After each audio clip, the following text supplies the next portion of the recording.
2012 সালে নেপালের জেল থেকে পালিয়ে গিয়ে সুব্রত বাইন ভারতে অবস্থান নেন। 2016 সালে বাংলাদেশের একটি সংস্থা সুব্রত বাইনকে ভারত থেকে নিয়ে এসে তাদের জিম্মায় রাখে।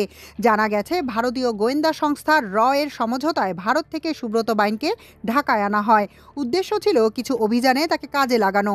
সে থেকেই সুব্রত বাইন একটি বিশেষ সংস্থার কাছে বন্দী ছিলেন। 5 আগস্ট ছাত্র জনতার সফল বিপ্লবের পর আওয়ামী লীগের পতন হলে মুক্তি পান সুব্রত বাইন। অপারেশন ডেভিল হান্ট শুরুর পর তিনি ঢাকা ছেড়ে বরিশালের উজিরপুরে আশ্রয় নেন। পুলিশের একটি সূত্র বলছে, সুব্রত বাইনের গতিবিধির উপর নজর রাখা হচ্ছে।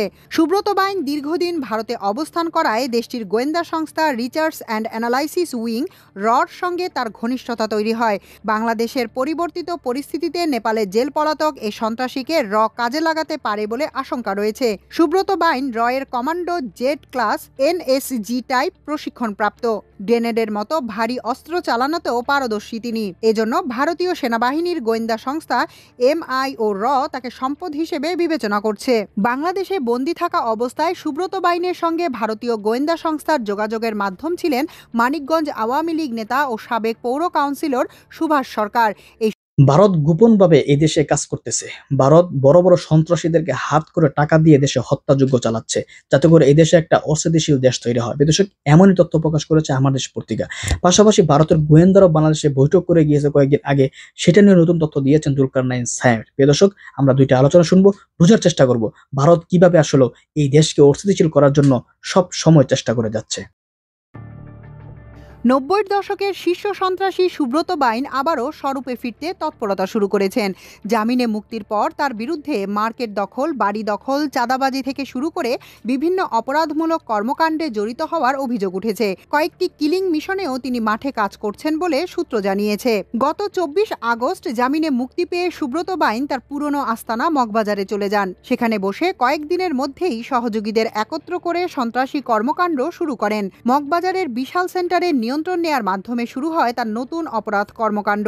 এরপর মেরুল বাড্ডার মাছের আড়ত ও বাড়ি দখলের পাশাপাশি একাধিক চাঁদাবাজির খবর পাওয়া গেছে। কিছু কিছু জায়গায় তিনি নিজেও উপস্থিত থেকেছেন। সুব্রত বাইনের পক্ষে আর্থিক লেনদেন করছেন একটি দলের হাতিরঝিল থানা এলাকার স্থানীয় এক নেতা। আর বিভিন্ন জায়গায় অপারেশনে তাদের নেতৃত্ব দিচ্ছেন সুব্রত বাইনের সহযোগী বাপ্পি আহমেদ বাপ্পি ও ইখতিয়ার উদ্দিন ওরফে ইখতিয়ার। 2023 সালের 24 মে রাতে মালিবাগের সানরাইজ হোটেলে 15 লাখ টাকা চাঁদাবাজি করতে যান জিসান। সেখানে তার বাহিনী পুলিশের ইন্সপেক্টর নুরুল আলম শিকদার সহ 2 পুলিশ সদস্যকে গুলি করে হত্যা করে। ওই ঘটনার পর পালানোর সময় মগবাজারে পুলিশের গুলিতে জিসান গ্রুপের ক্যাডার উপল নিহত হন।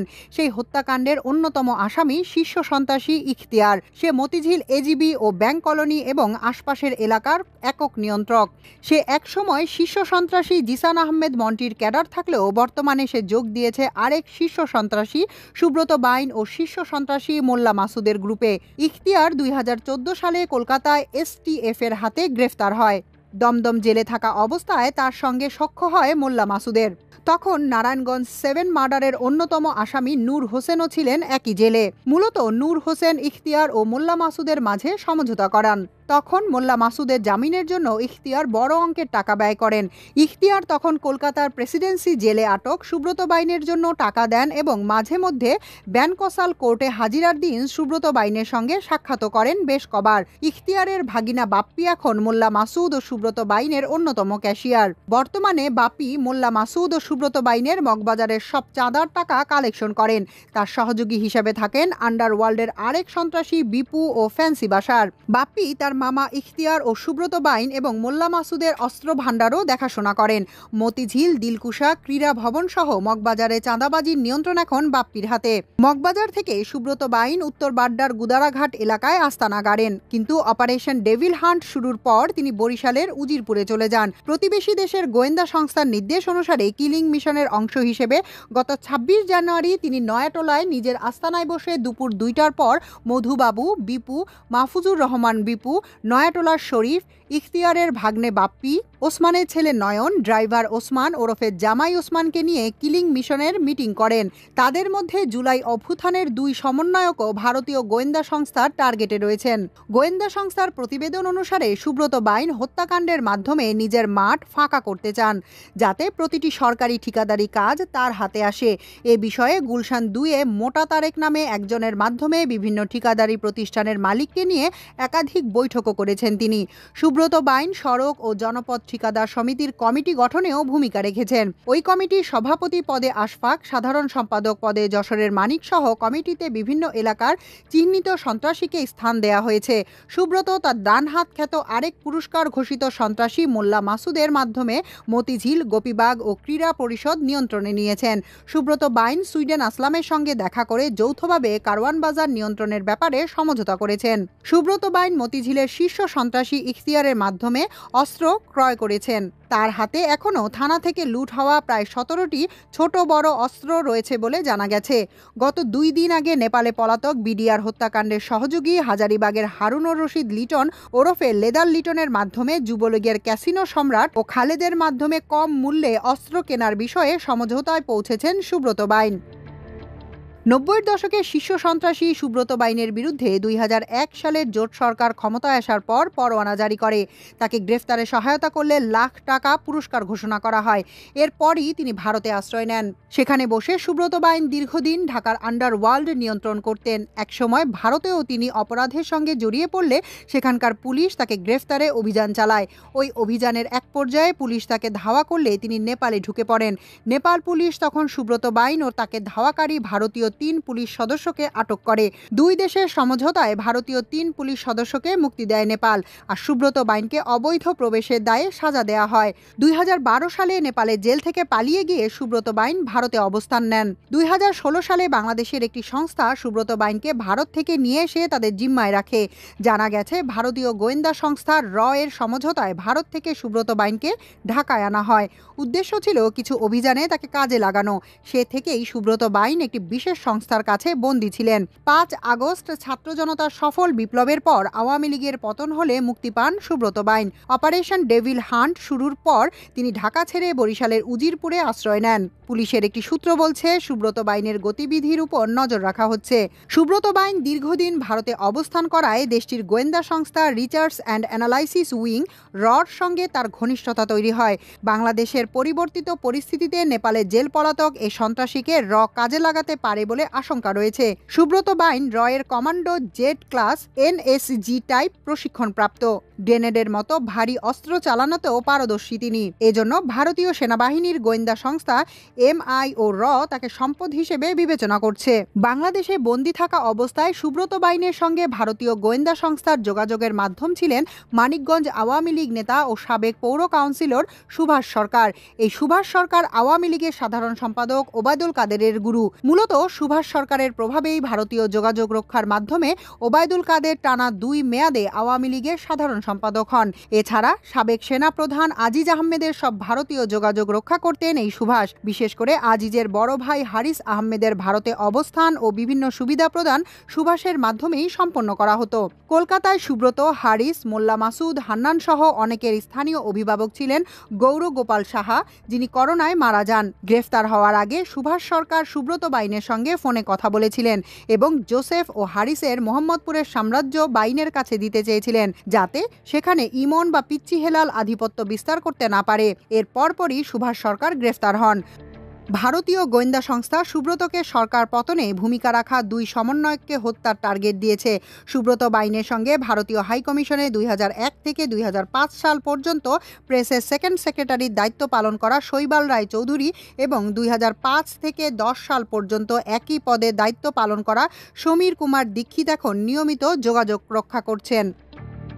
এদিকে নিজের হারানো সাম্রাজ্য ফিরে পেতে মরিয়া আরেক শীর্ষ সন্ত্রাসী আমিন রসুল সাগর ওরফে টোকাই সাগর, তিনি হজরত শাহজালাল বিমানবন্দর এলাকায় নিয়ন্ত্রণ ফিরে পেতে মাথায় পুরস্কার ও হুলিয়া নিয়ে কানাডা থেকে ফিরে এসেছেন। অস্ত্র কেনার জন্য তিনি সুব্রতকে বড় অঙ্কের টাকা দিয়েছেন। এছাড়া আরেক সন্ত্রাসী গোল্ডেন মনিরও সুব্রতকে কাজে লাগাচ্ছেন। তারা বিমানবন্দর, গাবতলী, সায়দাবাদ, মহাখালী টার্মিনাল দখলের জন্য মহড়াও দিয়েছেন। এমনকি সুব্রত নিজে সুইডেন আসলামের সঙ্গে 2 দিন বৈঠক করেছেন কারওয়ান পুরান বাজার একক দখলে নেয়ার জন্য। তাদের এই প্রচেষ্টা সফল হলে সুইডেন আসলাম চাঁদার 40% পাবেন বলে সমঝোতা হয়েছে। সুব্রত বাইন এখন তার কথিত 3 শত্রুকে শেষ করতে চান। তারা হলেন রনি, যিনি একসময় তার সবকিছু দেখভাল করতেন; দ্বিতীয় উজ্জ্বল ওরফে ভিপি উজ্জ্বল, যিনি একসময় তার রাজনৈতিক যোগাযোগ রক্ষা করতেন; আর তৃতীয়ত বিপ্লব ওরফে হোকো বিপ্লব, যিনি একসময় তার অনুগত ছিলেন। এই 3 জন এখন স্বাভাবিক জীবনযাপন করছেন এবং সুব্রত বাইনের বিরুদ্ধে শহরে নিজেদের অবস্থান তৈরি করছেন। এ কারণে এই 3 জনকে সুব্রত বাইন হত্যার জন্য টার্গেট করছেন। আইনশৃঙ্খলা বাহিনীর একটি সূত্র জানিয়েছে, সুব্রত বাইনের লোকজন তার নির্দেশে সম্প্রতি নয়াটোলার এক ফ্ল্যাট মালিকের কাছে চাঁদা দাবি করে আসছে। এ নিয়ে একটি ভিডিও ফাঁস হয়েছে। ভিডিওতে প্রথম ব্যক্তি বাশার ওরফে ফ্যান্সি বাশার, দ্বিতীয় ব্যক্তি মালগাড়ি নামে পরিচিত, আর তৃতীয় ব্যক্তি তারা বাংলাদেশ ভারত দ্বিপাক্ষীয় সম্পর্কের অবনতি নিয়ে আমার কাছে উদ্বেগ প্রকাশ করছিলেন। তারা আমাকে বারবার বোঝানোর চেষ্টা করলেন আঞ্চলিক সহযোগিতা বৃদ্ধির সাথে বাংলাদেশের জনগণের ভারতের সব নষ্টামির কথা ভুলে গিয়ে সামনের দিকে তাকানো উচিত। আমি পাল্টা যুক্তি দিয়ে বলেছিলাম, বড় দেশ হিসেবে বরং ভারতেরই ক্ষুদ্র প্রতিবেশীদের প্রতি বন্ধুত্বের হাত বাড়াতে হবে। বাংলাদেশের সঙ্গে সম্পর্ক উন্নয়নের পূর্ব শর্ত হিসেবে দিল্লির শাসকদের ফ্যাসিস্ট হাসিনার প্রতি অন্ধপ্রেম ছাড়তে হবে। দিল্লির আশকারায় হাসিনার দানব হয়ে ওঠার দায় ভারত সরকার এড়াতে পারে না। তাছাড়া অতীতকে চাইলেই মুছে ফেলা যায়? অতীত ভুলে গেলে তো আমরা বারংবারই একই আবর্তে ঘুরপাক খেতে থাকব। ব্যক্তি, সমাজ কিংবা রাষ্ট্রের অতীত ভুলে যাওয়া সম্ভব নয়, সেটা উচিত নয়। অতীত থেকে শিক্ষা নিয়েই ভবিষ্যৎ নির্ধারণ করতে হয়। তবে এটা ঠিক যে অতীতের তিক্ততা সারাক্ষণ মনে পুষে রাখলে কারোরই মঙ্গল হবে না। সেটা ব্যক্তিগত ও রাষ্ট্রীয় উভয় সম্পর্কের ক্ষেত্রেই প্রযোজ্য। ভারতের পররাষ্ট্র মন্ত্রণালয়ের এক মুখপাত্রের বাংলাদেশ নিয়ে সাম্প্রতিক মন্তব্যের পরিপ্রেক্ষিতে উপরের কথাগুলো লিখতে হলো। সার্ক বিষয়ক এক প্রশ্নের জবাব দিতে গিয়ে সেই মুখপাত্র আমাদের বিরুদ্ধে রীতিমতো বিষোদাগার করেছেন। তিনি বাংলাদেশে সন্ত্রাসী কর্মকাণ্ডের মিথ্যা অভিযোগ উত্থাপন করে প্রফেসর ইউনূস সরকারকে সেগুলো নিয়ন্ত্রণের নসিহত করেছেন। পলাতক হাসিনা দিল্লিতে বসে বাংলাদেশের বিরুদ্ধে অনবরত যে ষড়যন্ত্র করে চলেছেন, ভারত সরকারের মুখপাত্রের মন্তব্য যে তারই অংশ, সেটা বুঝতে কারো অসুবিধা হওয়ার কথা নয়। বাংলাদেশকে আর কখনো ভারতীয় রাডারের বাইরে যেতে না দেওয়ার যে কল্পজগৎ দিল্লির নীতি নির্ধারকরা 2010 সালে নির্মাণ করেছিলেন, সেখান থেকে তারা যেন কিছুতেই বের হতে পারছেন না। বাংলাদেশে আর দখলদারিত্ব চলবে না, এটা ভাবতেই তাদের মাথা গরম হয়ে যাচ্ছে। আর এ কারণেই তাদের অন্তর্জালার ক্ষণে ক্ষণে বহিঃপ্রকাশ ঘটছে। নিজ অপরাধে সৃষ্ট মানসিক কারাগার থেকে দিল্লি বের হতে পারছে না বলেই ভারত বাংলাদেশ সম্পর্কে জটিলতার অবসান হচ্ছে না। কোন রকম বিদেশি সহায়তা ছাড়া এদেশের নিরস্ত্র ও অকুতভয় ছাত্র জনতার শুধু বুকের রক্তের তীব্র স্রোতধারায় ভারতীয় শৃঙ্খল ভাসিয়ে দেওয়ার বাস্তবতা দিল্লি স্বীকার করে নিলে আমাদের সম্পর্কের নতুন সূচনা সহজেই হতে পারত। তা না করে নরেন্দ্র মোদী ওয়াশিংটন সফরে গিয়ে সব কূটনৈতিক ভব্যতা জলাঞ্জলি দিয়ে প্রেসিডেন্ট ট্রাম্পের কাছে বাংলাদেশের বিরুদ্ধে নালিশের পসরা খুলে বসেছিলেন। সেখান থেকে দৃশ্যত ব্যর্থ হয়ে ফিরে ভারত সরকার নতুন করে ইসলামী সন্ত্রাসী কার্ড খেলতে চাচ্ছেন। ভারতের এই খেলায় অবশ্য কোনো নতুনত্ব নেই। 50 বছর ধরে দেশটি বাংলাদেশের বিরুদ্ধে ঘুরিয়ে ফিরিয়ে মাইনরিটি ও ইসলামী জঙ্গি এই দুই কার্ড ব্যবহার করেই চলেছে। জুলাই বিপ্লবের পর ভারত প্রথমে ইসকন ও গেরুয়া সন্ত্রাসী চিন্ময়কে ব্যবহার করে মাইনরিটি কার্ড খেলে বিফল হয়েছে। চট্টগ্রামে এক নিরপরাধ মুসলমান আইনজীবীকে হত্যা করে এদেশে সাম্প্রদায়িক দাঙ্গা লাগানো সম্ভব হয়নি। বাস্তবে 3 দশক ধরে ভারতেই চরমপন্থা ও সাম্প্রদায়িকতার ভয়াবহ বিস্তার ঘটছে। সেদেশের সংখ্যালঘু মুসলমান প্রতিনিয়ত উগ্র হিন্দুদের দ্বারা নির্যাতিত হচ্ছেন। সন্ত্রাসী কর্মকাণ্ডের জন্য দেশটির গোয়েন্দা সংস্থা খোদ মার্কিন মুলুকেই অভিযুক্ত হয়েছে। এ পরিস্থিতিতে মাইনরিটি কার্ড অতিরিক্ত ব্যবহার করলে সেটি শেষ পর্যন্ত নিজেদের জন্যই বুমেরাং হয়ে পড়তে পারে বুঝতে পেরে ভারত সরকার এখন প্রচারণায় দ্বিতীয় অস্ত্র ইসলামী জঙ্গি কার্ড ব্যবহারের চেষ্টা করছে। এ প্রসঙ্গে আমরা এবার খানিকটা অতীত থেকে শিক্ষা নেওয়ার চেষ্টা করি। 2001 থেকে 6 সাল পর্যন্ত বিএনপির নেতৃত্বে 4 দলীয় জোট সরকারের শাসন আমলে ভারত ইসলামী জঙ্গি কার্ড ব্যবহার করে যথেষ্ট সফল হয়েছিল। তবে সেই সফলতার পেছনে তৎকালীন সরকারের ব্যর্থতাও অনেকাংশে দায়ী ছিল। উদাহরণস্বরূপ জেএমবির কথাই বলা যেতে পারে। এই উগ্রবাদী ইসলামিক দলটির প্রধান ব্যক্তির নাম ছিল শায়েক আব্দুর রহমান। তিনি আওয়ামী সন্ত্রাসী সংগঠন যুবলীগের তৎকালীন সেক্রেটারি মির্জা আজমের আপন বোনের স্বামী ছিলেন। সন্ত্রাসী মির্জা আজমের বিরুদ্ধে বিডিআর ম্যাসাকারেরও সম্পৃক্ততার অভিযোগ রয়েছে। আওয়ামী লীগের এই কেন্দ্রীয় নেতা বর্তমানে পলাতক রয়েছেন। তার বর্তমান আস্তানা সম্ভবত ভারতেই। জেএমবির সামরিক শাখার প্রধান ছিলেন একই মির্জা আজমের ভাগ্নে আব্দুল আওয়াল সানি। আমি যতদূর জানি তারা সবাই আহলে হাদিস পন্থী ছিলেন। জেএমবির সঙ্গে আওয়ামী লীগের ঘনিষ্ঠতার বিষয়ে জেনেও 4 দলীয় জোট সরকার বিস্ময়করভাবে উগ্রবাদী সংগঠনটিকে প্রাথমিকভাবে উপেক্ষা করার আত্মঘাতী সিদ্ধান্ত নিয়েছিল। তারা ভেবেছিল বাম সর্বহারা সন্ত্রাসী ও ধর্মীয় উগ্রবাদী জেএমবির মধ্যে খুনোখুনি হলে সেক্ষেত্রে সরকারের বিশেষ কোনো দায় নেই। সেই ভুলের সুযোগ নিয়েই বাংলাদেশের ভারতপন্থী মিডিয়ার সহায়তা ক্রমে দিল্লি আন্তর্জাতিক পরিমণ্ডলে বাংলাদেশকে একটি জঙ্গি রাষ্ট্ররূপে চিত্রিত করার পরিকল্পনা গ্রহণ করে। বেশ কয়েকটি পশ্চিমা মিডিয়ায় বাংলাদেশে ইসলামী চরমপন্থার উত্থান নিয়ে উদ্দেশ্য প্রণীত প্রতিবেদন প্রকাশিত হলে সরকারের ঘুম ভাঙে। ভুল শুধরানোর জন্য জোট সরকার শেষ পর্যন্ত জেএমবির বিরুদ্ধে পুলিশি অভিযানে যায় এবং বেশ সফলতাও লাভ করে। শায়েক আব্দুর রহমান, আব্দুল্লাহ আল সানি ও অন্য চরমপন্থীদের গ্রেপ্তার করে আদালতে সোপর্দ করা হয়। 4 দলীয় জোট সরকারের আমলেই তারা সর্বোচ্চ সাজায়ও দণ্ডিত হয় এবং 1/11 সরকারের সময় সাজাপ্রাপ্তদের ফাঁসিও কার্যকর করা হয়। কিন্তু অদ্যাবধি সময় সুযোগ পেলেই ভারত বাংলাদেশের বিরুদ্ধে ইসলামী জঙ্গির প্রসঙ্গ উত্থাপন করে অপপ্রচারে নেমে পড়ে। দেশটির পররাষ্ট্র মন্ত্রণালয়ের মুখপাত্রের সর্বশেষ বক্তব্যে সেই পুরনো খেলা পুনরায় শুরুর ইঙ্গিত মিলেছে। ভারতীয় ষড়যন্ত্র এবার যাতে সফল হতে না পারে সে লক্ষ্যে সরকারের পাশাপাশি জনগণেরও সতর্ক থাকা আবশ্যক। মনে রাখতে হবে, অতি ইসলামিস্ট হলে সর্বদা রাষ্ট্রের শত্রুরাই লাভবান হয়। এসব ইসলামিস্ট আগেও দেশবিরোধী শক্তিদের দ্বারা ব্যবহৃত হয়ে যথেষ্ট ক্ষতির কারণ হয়েছেন। এদেশে হোলি আর্টিজান ম্যাসাকারের মতো বর্বর ঘটনাও ঘটেছে। মহান জুলাই বিপ্লবের পর বুঝে অথবা না বুঝে কতিপয় ব্যক্তি আবারও অতি ইসলামিস্ট হয়ে উঠেছেন। কেউ মাজার ভাঙ্গাভাঙ্গি করেছেন, কেউ মেয়েদের ফুটবল খেলা বন্ধ করে দিচ্ছেন, আবার কেউ কনসার্ট আটকাচ্ছেন। অনেক ক্ষেত্রে তৌহিদি জনতার ব্যানার ব্যবহার করে এসব বিতর্কিত কাজ করা হচ্ছে। সারা দেশের 2-1টি ঘটনাকে অতিরঞ্জিত করছে বিশেষ মহল। কতিপয় অতি উৎসাহীর এসব বালখিল্য আচরণে আমাদের বৈরী প্রতিবেশী যার পর নাই আনন্দ লাভ করছে।